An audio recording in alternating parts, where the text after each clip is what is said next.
আসসালামু আলাইকুম রহমতুল্লাহি ওয়া সম্মানিত দর্শক, কৃষি জীবন টিভির পক্ষ থেকে সকলকে জানাই শুভেচ্ছা এবং অভিনন্দন।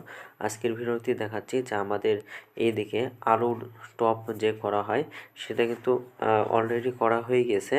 এখন যে কাজটা আমরা সব জমিতে করি না, কিন্তু যে জমিগুলোতে দরকার সেটাতে করি, সেটা হলো যে মাটিগুলো চেষে আবার গাছের গোড়াতে দেওয়ার করে করি। তাই আমরা এর আগে কিন্তু আলুর টব কিন্তু করে ফেলেছি, কিন্তু এখন যেটা আমরা কাজ করছি সেটা হলো যে নিচের মাটিগুলো চেষে আবার গাছের গোড়াতে হলো দিচ্ছি, যাতে করে গাছগুলো আর একটু শক্তিশালী হয় এবং তার যেই কেলানগুলো ডাঁড়াগুলো আছে সেগুলো যেন একটু মোটা হয়। এজন্য আমরা কিন্তু চেষ্টা করছি, আর আপনার ভিডিওতেও দেখতে পাচ্ছেন। তো আমাদের এখানে দুই রকম আলু যেটা আছে এটা হলো বিরাকের আলু, এটা হলো সাদাটা, আর একটা আছে স্টিক আলু যেটা লাল। এই জমিতেই আছে, এটা অনেক বড় জমি, যেটা 2.5 বিঘার মতন জমি।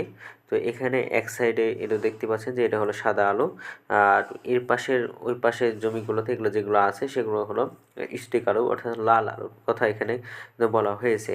তো আমাদের এই রাজশাহীতে এবার কিন্তু ব্যাপক হারে কিন্তু আলুর চাষ কিন্তু করেছে। শুধু যে রাজশাহীর কথা বলবো এমনটা না, প্রত্যেকটা জেলাতে বিভাগগুলোতে কিন্তু আলুর বর্তমান কিন্তু অনেক চাষ করেছে। এখন বলা যায় না যে কেমন ফলন কেমন হবে এবং সাথে সাথে দামও কেমন হবে। যে এখন তো বর্তমানে যে পেঁয়াজের যেরকম দাম, পেঁয়াজের দামটা একবারে কমে গেছে।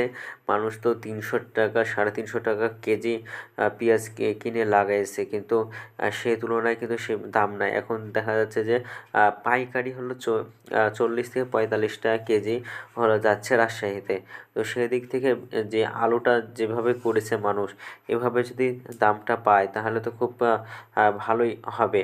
তো আপনারা জানাবেন যে আপনাদের দিকে কেমন হারে আলুগুলো করেছে, এবং সাথে সাথে আলুগুলো কীভাবে পরিচর্যা করবেন সেটাও এর পরবর্তী ভিডিওতে আপনাদেরকে দেব, এবং কী কী বিষ প্রয়োগ করলে গাছে পছন্দ হবে না, কোনো অসুবিধা হবে না।